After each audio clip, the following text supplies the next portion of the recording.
White residents especially have a long history of fleeing schools, fleeing neighborhoods when they feel like there's too many African American residents. But when Park Forest began formal action to facilitate integration, its policies were radical and virtually unheard of in white suburbs, where black families were often met with firebombings, cross burnings, and hanging nooses. Craig Hodges was a hero of mine.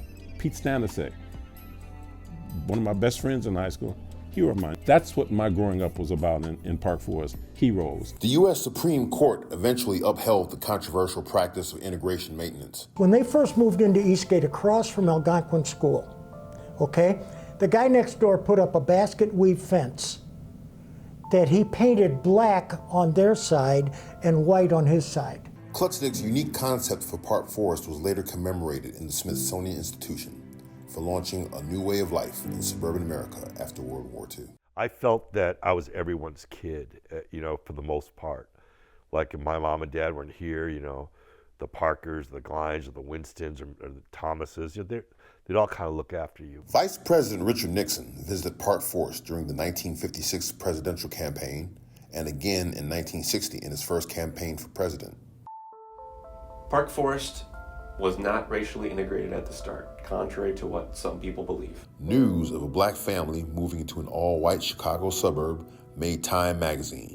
I was at the park and there were a group of kids there, and I didn't know them yet because I'm new, and they were a little older. They said, little baby nigger, come on over here, little baby nigger, you want to play, little baby nigger?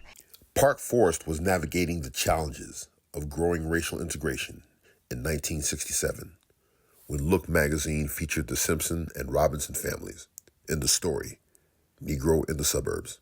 Norman Rockwell drew the iconic illustration accompanying the article. And another white family moved back there, and I couldn't have been no more than 5 or 6 years old maybe, but there developed a hole in that big wooden fence back there.